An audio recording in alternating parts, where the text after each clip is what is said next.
I'm very disappointed to see that Maricopa County refused to cooperate with us. I went to them right off the bat. I asked them, please, let's pick an auditor jointly together. Let's do this together as a team. Let's do it at your facilities. Don't move the ballots, don't move the machines. Let's do it right there under your jurisdiction. They originally said, yes, we would do that. And then after going into executive session, came out and said, nope, we're not going to do that. So not only did they not work with us by selecting an audit company, and the audit company that they said they were going to go with, those are people that certify the machines. One of them was the company that certified the machines before the election.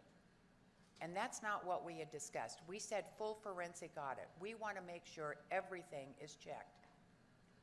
So not only did they not cooperate with us, they even went so far as to sue us, to sue the Senate, because they said we had no right in auditing. Well, they're wrong. We do have that right. As you know, somebody leaked one of the draft reports out over the last 24 or 48 hours. It was a draft report, so I can tell you what was in that is not entirely exactly what's in the final report. But what was also leaked, that was the first thing that was out there that said that, oh, look, the ballot counts were close to what Maricopa County reported. And that is a true statement. That is a true statement.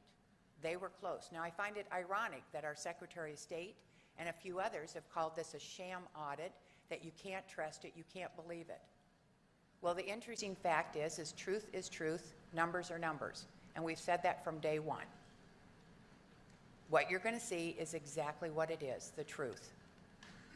And those numbers were close, within a few hundred. But what you have not seen and not heard yet, which is what you are going to hear right now, what you have not seen and you have not heard is about the statutes that were broken, how chain of custody was not followed, how we had a number of issues, which is why people question the ballots and the elections. So I ask that you please keep an open mind. I please ask that you listen to this, because the reality of this is what this is all about, is making sure your vote counts. What we noticed when we looked at this, which was fascinating, our first interesting, I guess it wasn't an anomaly, but something we were a little bit surprised, because we thought the duplicates would have been removed, but there were duplicates in here. So these were the duplicates. We found about 16,934 voters who had submitted 16,934 two-copy duplicates, which means each of those voters submitted two ballots, okay, two return early voting ballot return envelopes. Interesting enough, we also found another 188 voters, unique voters, who had submitted 376 duplicates.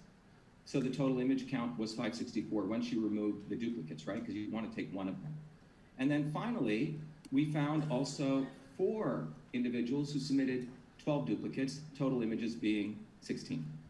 So the total duplicates was 34,448, total images of which 322 were duplicates from 17,126 voters. So when you look at the first level of analysis on the data that we got, 1,929,240 EVB return envelopes received, we subtract out the duplicates, and then we have 1,911,918,000, okay? So the process that we were really commissioned for was to do a very, basic analysis to see, is there a signature there or not? Signature presence detection. So again, specifically, we looked in that signature region. One category of the signature region has a signature, another category is blank, likely, blank, and scribble. And just to keep it real simple, it was a very simple classification. If it's 0% non-white pixel density, which means nothing in that area, it's a blank. If it has a little bit, 0% or greater, but no more than 0.1%, like this example here, we put it into another category just for early classification purposes. We called it a likely blank. What we did was we did a distribution curve. We looked at all of the ballots, and we did a distribution of pixel densities, just to give you an idea of how liberal we were in accepting something as a signature. So if you look at this, it was only this little area here, which is between 0.1 to 1%. That's a definite non-white pixel density. That's a scribble. Everything else, we were quite liberal and accepted those as signatures, even in our analysis. So again, we were not hired to do signature verification. Let me, just to give you some feeling of what these look like. So here is one from the same person. Again, for the purpose, we're not allowed to share the names of voters, et cetera. But you can see here that here's one, there is a signature here and there's a signature here. Okay, but they are both the same, so these are both signed. So 2 ballots, both signed. Another example is one is signed and the other is a blank, a complete blank here. In fact, in the signature region is what we're concerned with. Another is signed and the other one's a likely blank. It's got some stuff here. So EchoMail categorized it as a likely blank. Here's an example where you have a signed one, but you have a scribble over here, okay? And then here we have here you have a scribble, but here you have a blank, but it has been verified and approved. And we'll talk about this later. We'll come back to this. Here you have one that's a scribble, a little bit, some stuff here, and a likely blank. And the one with the scribble was approved. Here you have 2 scribbles, and one of them was approved, the exact same ones. And here you have one with a blank, and this blank has been approved. And here we have one which is a blank, and a likely blank with a little dot over here has been approved. And similarly over here, we have a signature and a likely blank, and again, the likely blank is being approved. And here's an example of a 3-copy one. We have 3-copy duplicates, all are blank. And we'll come back to showing how if they were approved or not. And here's an example of 3-copy scribbles. Let's go to the highlights here. So these are the key findings, and I'm going to go through each one of them. One of the key findings is it's unknown how many EVB return envelopes were originally received by Maricopa. We had 34,488 duplicates from 17,126 unique voters. It's actually duplicate images. Maricopa reported no duplicates in the Canvas report. We have 464 more no signatures between blanks than that were identified by us versus Maricopa. Maricopa has 6,545 more unique EVB return envelopes. This is what's interesting. If you consider our scribbles, again, a very, very low tolerance in pattern recognition, having done this for over 40 years, you know, we could have used like 36 features. We used one single feature, pixel density.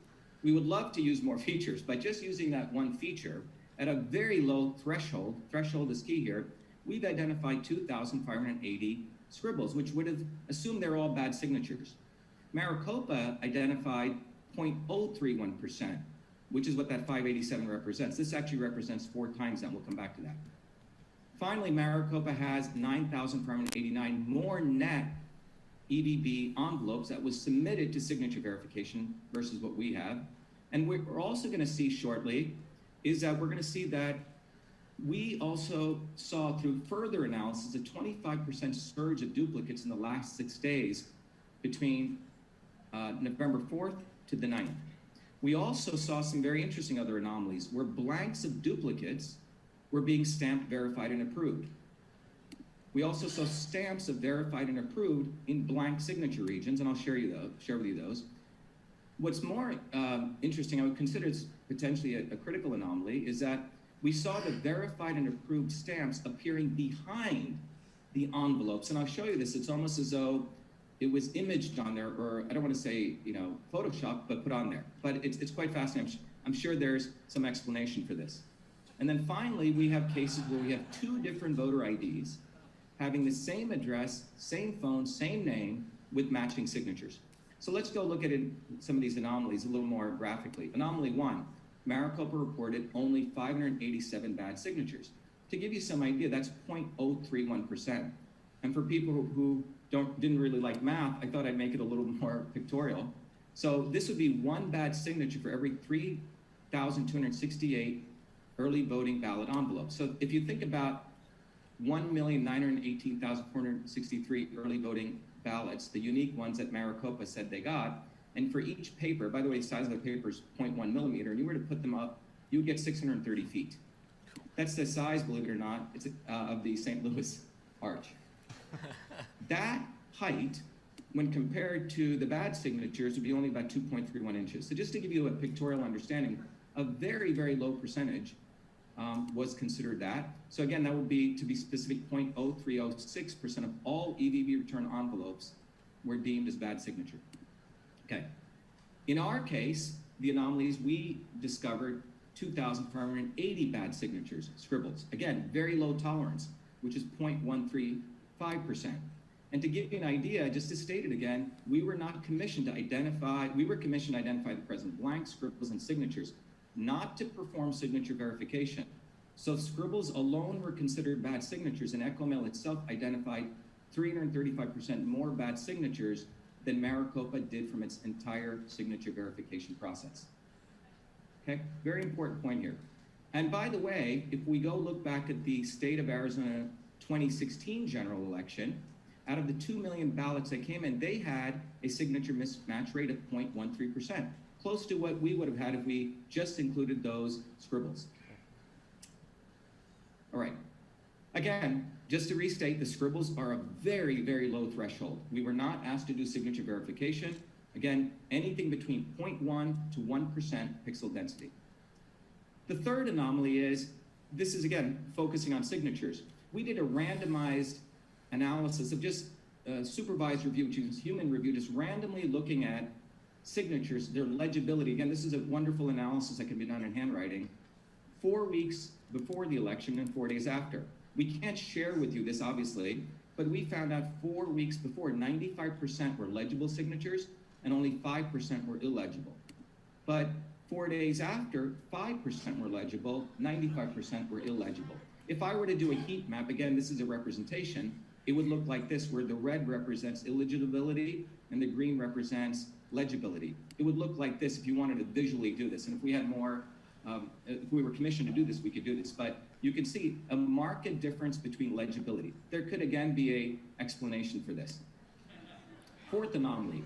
As the EVBs, which means the electronic voting ballot, I couldn't put the word envelopes, but I think you get the idea, increased by 53% in the general election from 2016 to 2020 in Maricopa, bad signatures decreased. Let me explain what I mean by that. So in 2016, which is, in the previous election to 2020, 1,257,179 return envelopes were submitted. 1,456 were considered to have a mismatch with a rejection rate of 0.116. In 2020, we have nearly 52% more return envelopes, but the signature mismatch rate goes down by nearly 56%. So it's gone down by a significant number here, okay, nearly 4 times. So this went up, the other two came down.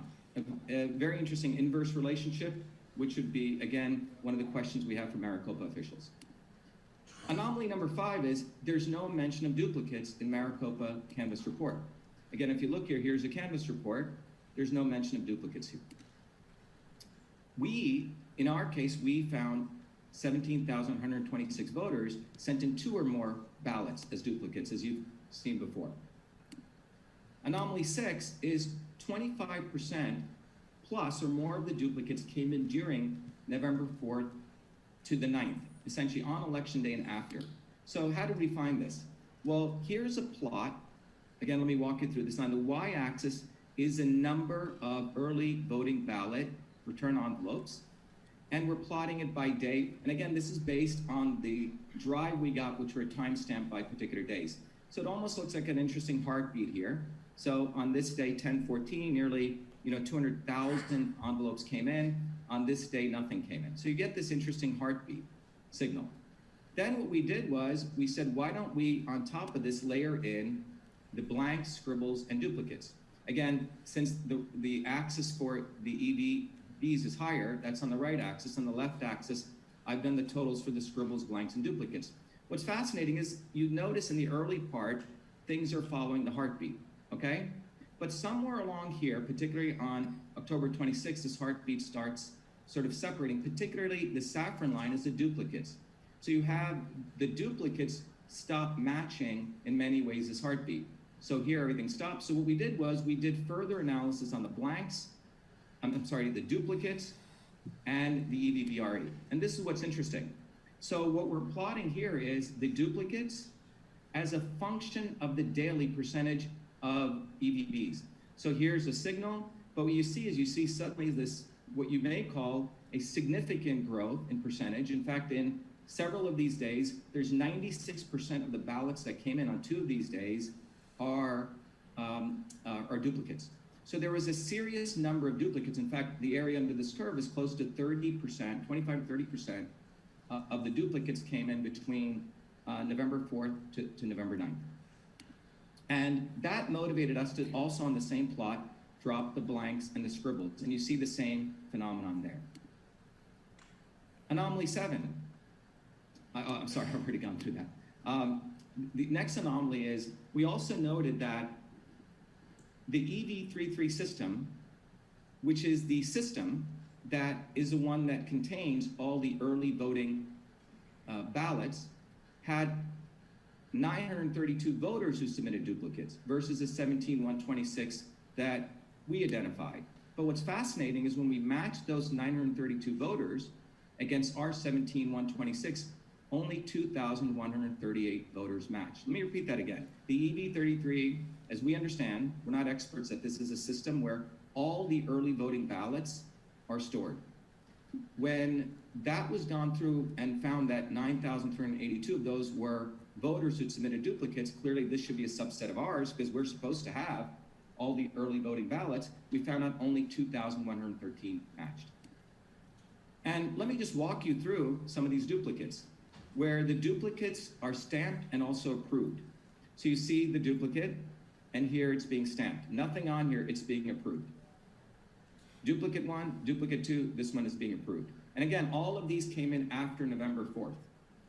Same here, another duplicate being approved, and a blank.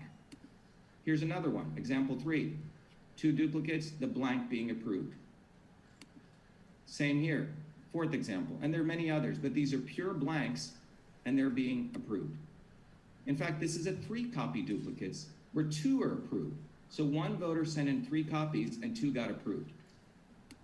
Another one is 3-copy duplicates, where 1 is approved. All right, the next anomaly is verified and approved in the blank signature region. So what do I mean by that? So this is blank, but the verified and approved is appearing right in the blank. Again, this is process issues which we'd love to get answers to. So same thing here. Same thing here, the verified and approved is right there. And then finally, this is an interesting anomaly where we have 2 EVBs where people have the same voter ID, same name, address, and phone number with matching signatures with 2 different voter IDs, okay? So we had to redact this, but imagine if you could see this, there's a person's name here and address, which is the same as a name and address here. Very similar matching signatures, same phone numbers, but they have 2 different voter IDs. So we repeat again, 2 different voter IDs, same name, matching signatures, as if you looked at them visually, same phone numbers. And another example here. Actually, there's 3 examples here. Another person here, we call, by the way, there's not a person called John Doe. This is a, just to protect the innocent. And this is Jane Doe, again, matching signatures, same address, same phone number, but 2 different voter IDs. Same here, 2 different voter IDs, same address, same name. We don't have a phone number here, et cetera. So we have 3 examples of that. Then finally, the last anomaly I want to show is where we saw something fascinating is where the verified and approved stamp, and you have to look at this carefully, it's occurring behind the envelope triangle. Let me explain.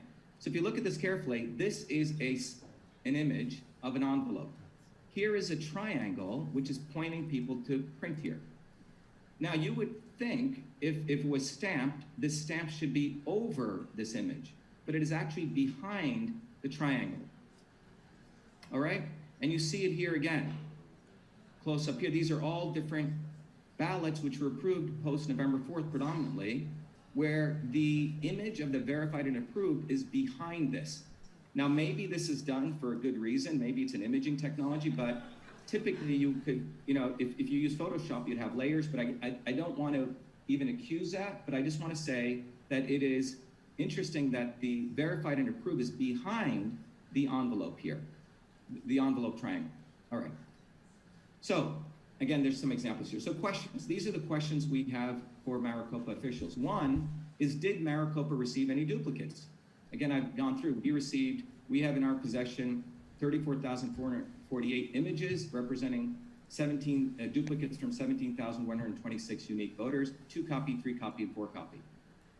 The word duplicate does not show up as a keyword in their report, but it would be interesting to know if duplicates exist.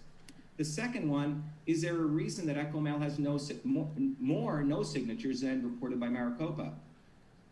Is it because we solely analyze only the signature region?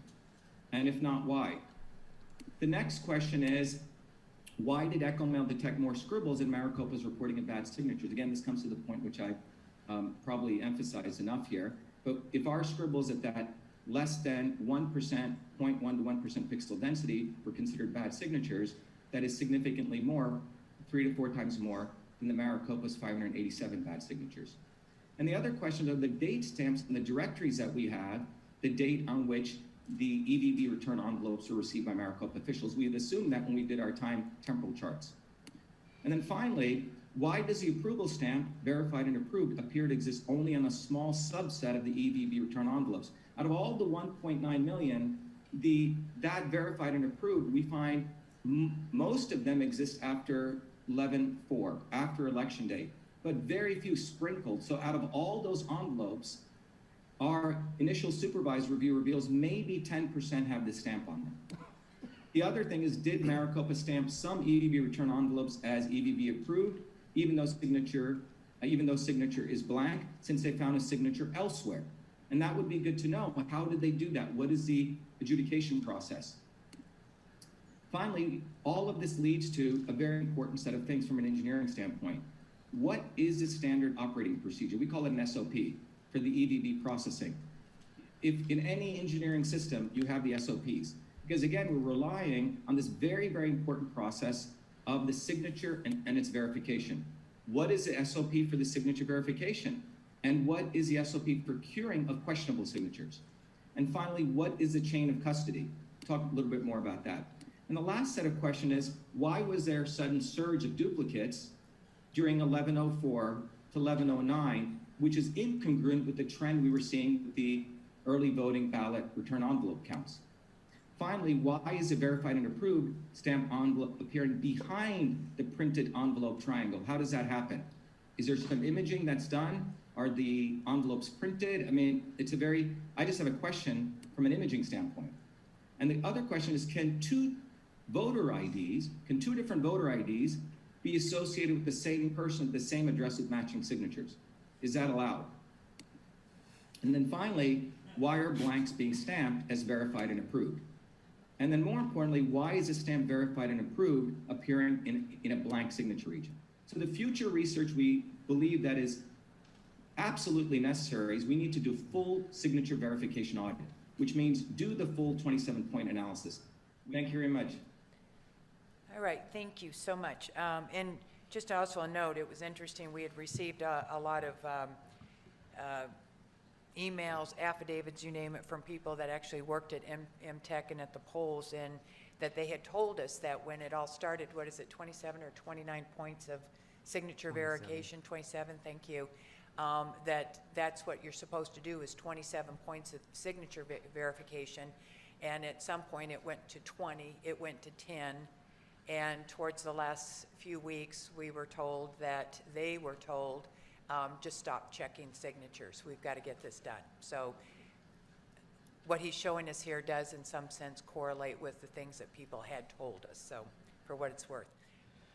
So our official canvas has 3,432 more ballots cast than the list of people who show as having cast a vote in the VM55 file. Now, I do want to specifically interject in here that we finally heard back from Maricopa County because we asked them about this discrepancy. I think it was at least a week ago, but it was a couple weeks ago. So the day before we were presenting our results, they decided to tell us that those were actually for for the protected voters who don't actually, who are either judges or battered women or other individuals who are concerned about publishing their addresses, that is the reason why that discrepancy is in there. I can't validate whether that's accurate or not accurate. This is information that we just received. Now, we do have 9,041 mail-in voters shown return ballots, more return ballots in EV33 than they were sent in EV32. Sounds like Dr. Shiva found something very similar to this as well. So specifically, we found they were mailed one ballot, but somehow 2 ballots were received, which I do not know how you would have 1 ballot sent and 2 received. The assumption would have to be that it's a clerical error or there's something else going on. It's not clear how you can have that happen. 277 precincts show in the official canvass as having more ballots cast than people showed up to vote, for a total of 1,551 excess votes. Again, the county has explained to us that the same reason for the VM55 difference they're saying is the reason there. We have not had a chance to validate that.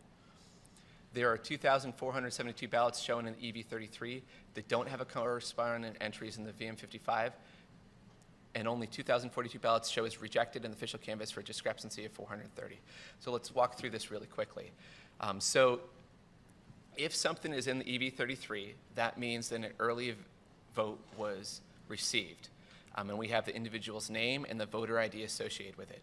So if an EV33 was received, you would expect that if it's not in the VM55 file of who voted, then it had to be a rejected ballot.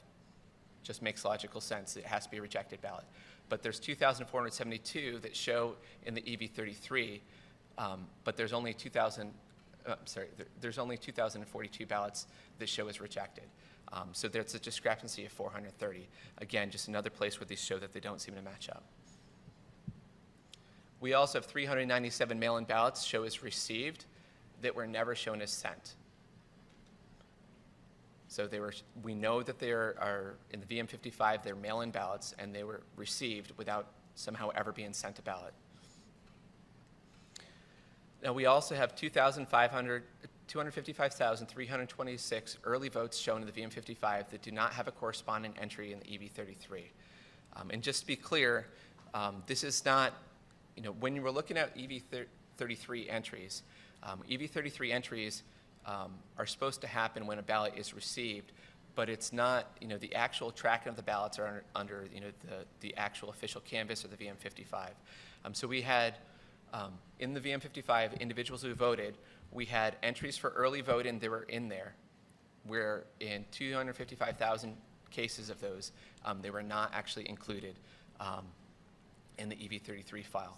23,344 voters who voted via mail-in ballots, even though they showed in Melissa as having moved from that address. And we wanted to make sure we accounted for the circumstances where a college student might have moved away from home or a family member might have moved somewhere else. So we actually eliminated all the cases where someone was still at that residence that had the same last name.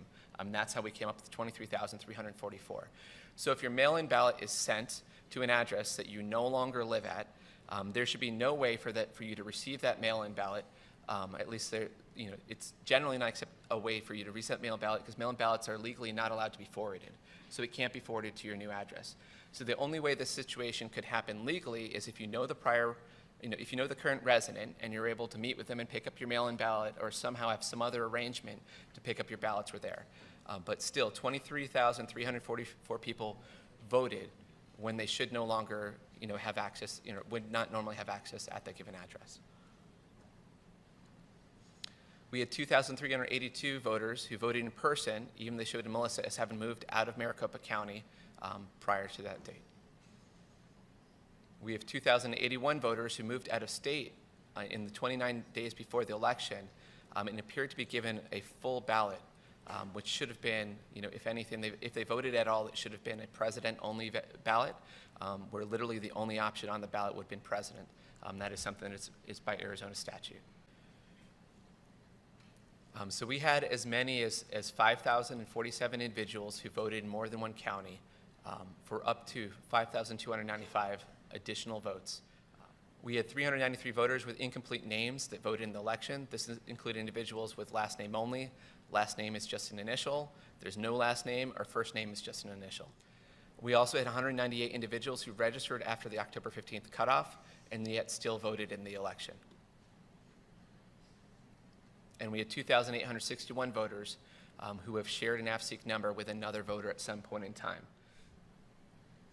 We have 282 potentially deceased voters. We have 186 people who potentially have duplicate voter IDs that both voted. So we'll talk about the withheld devices and data and how that impacted our ability to provide a complete report to the Senate here today. We'll talk about the cybersecurity issues that we have found, the hardware configuration control issues, atypical anonymous logins that are present on the systems, the listening ports and attempted connections on boot up, and internet connections and internet history that was found on these devices as part of the course. Next slide, please. Let's talk a little bit about log management here. So there is a federal statute that requires the preservation of election-related materials for 22 months after the date of the election. That applies not only to paper, but that also applies to digital artifacts. On the HiPro 1, there were 304 directories containing 59,387 files of election data that were deleted from the HiPro Scanner 1 on 3 March 2021. Now this becomes kind of important because part of our analysis was to look at the interaction of these scanners, these systems, and how data flowed. You'll notice that that's about a month and a half before they turned that over to us. Next slide. You see a significant amount of deletion on HiPro 3 on that same date. 1,061 directories, 196,463 files containing election data deleted on that particular date, on 3 March as well. Next slide. And on HiPro 4, you see the same high volume of deletions on the 3rd of March. Now, if you look at that last bullet, so on each of these dates, an individual executed a script, and that script repeatedly looked for a blank password for all of the accounts on the system. Depending on the system, there were only about 16 accounts that were present on a given system. Okay? So this script was run multiple times. On 2/11, 462 log entries were overwritten by this script. On the 3rd of March, 37,686 log entries were overwritten by this same script. On the 12th, which is the day before we received the system, there were 330 log entries overwritten by that script. Now the challenge here is that I know that this occurred. I know which account did it. It was the EMS admin account. If you reflect back to what I just said about the lack of accountability of assigning that username to an individual, it now becomes extremely difficult to prove who did it, okay? Now, luckily, we happen to have some historical data from the MTech video feeds. And so we leveraged that data to backtrack and align these times, and we have captured screenshots of Maricopa County people at the keyboards during those time periods. Okay? Now, we've identified those individuals, but we will not release their names because we understand what the scrutiny is and what the impacts would be to those individuals. But I just want to tell you that the very point that they did not have an assignment of that username makes this extremely difficult to get to the bottom of things like this. And this is not, unfortunately, an isolated occurrence in the course of this audit. Next slide, please.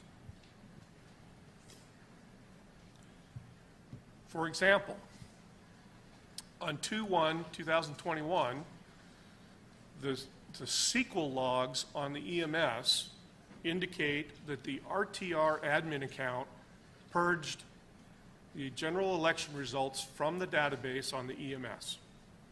Okay. Now, remember the lack of log retention at this point.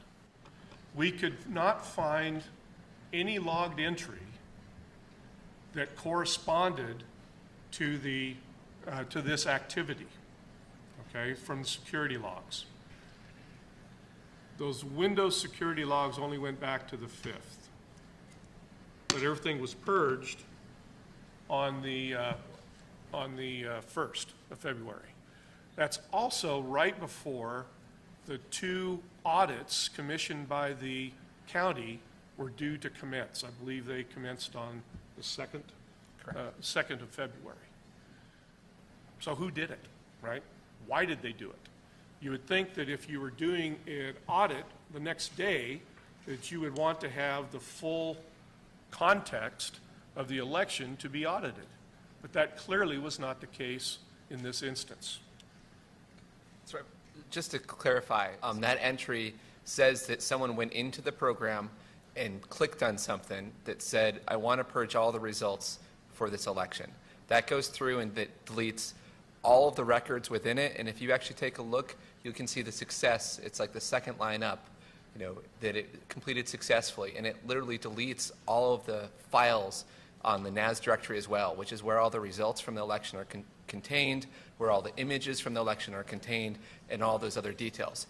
So some individual went into an application, and they chose specifically to run something that would clear all records in the system that was used to generate the official results the day before an audit started.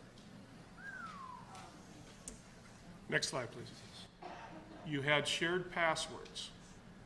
You had shared user accounts. You had remote access. If someone could get access to this system, they wouldn't need a zero-day exploit. The systems were so far out of date from a security compliance standpoint that it would have taken the average kitty hacker less than 10 minutes using Metasploit to hack this system. Okay?